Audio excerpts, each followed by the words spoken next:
do that, what I'm going to do is I'm just going to keep on Control Zing, because I do this quite often. Let's just keep on undoing until I want to do until we get to this has been locked. There we go, that's where we're done. So redo, and that's when we lock the adjustment layer. So I'm going to unlock the adjustment layer. I'm going to turn the adjustment layer back on. So now we have it back where we were, and this is color corrected. Now remember when I said the adjustment layer affects everything below it with a certain number of things? Well, one of the things that an adjustment layer can do is affect color. You can add Lumetri color to an adjustment layer, and while it won't affect the adjustment layer because the adjustment layer is pretty much nothing, what it will do is affect everything below it. Let me show you. So this is the clip that we like the color of. Control and C to copy that, and let's just come to anywhere in this clip. Let's say, I like it when we bring it out. I like the colors of that. That looks good, doesn't it? Okay, so with the adjustment layer selected, and bearing in mind we already have an animator crop on here because that's what we did at the beginning, I'm going to type P and paste the attributes of Lumetri color from the other clip over here. Press OK. That's now applied to that clip, but it isn't. That's now affecting that clip. However, it's actually using the information of Lumetri color on the adjustment layer. So with just one paste on one item, that color has been affected everywhere. I'll show you. If I press play and I toggle on and off the adjustment layer as we play, that's with the adjustment layer on, that's with it off, that's with it on, that's with it off. Now let's say that you didn't necessarily want the Lumetri color and the crop on the same clip, on the same adjustment layer. Well, that's easy. Let's Control and Z that, and let's Control and Z again, because that actual undo was to hide and unhide the adjustment layer. And let's get that Lumetri color and delete it. What I'm now going to do is I'm going to get another adjustment layer. I can grab the one that's somewhere in there, just there, but I'm just going to create a new adjustment layer and press OK, and I'm going to drag that on top,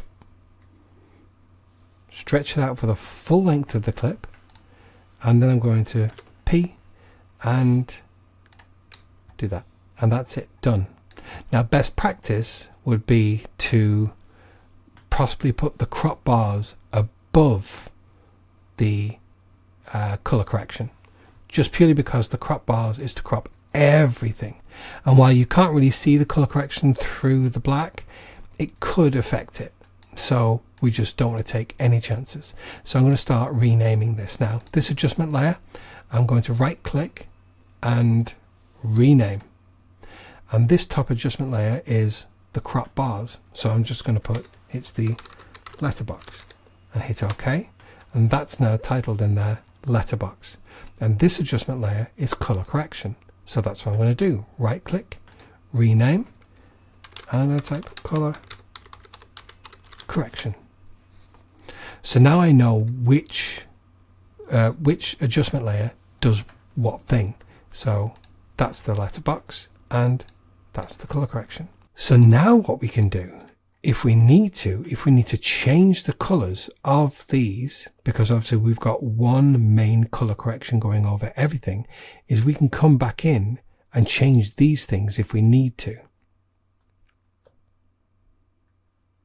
Now it's a little bit of a long way around because we don't already have Lumetri color in any of these, but I'm actually quite happy with that now. Maybe I was nitpicking before. Was I? No, that is quite dark. That's quite dark. So it's those two clips. So there's no Lumetri here now because we've not applied any Lumetri color. But if I go to here, we don't need to put the input LUT in because the input LUT is being fed from this this adjustment layer here. But I can just brighten it if I want to brighten In fact, if I bring on Limitra Curves, if you look at the bottom, we've got absolutely everything down to the bottom, and we've got a little bit of a clip on the top. Let me just get rid of the parade.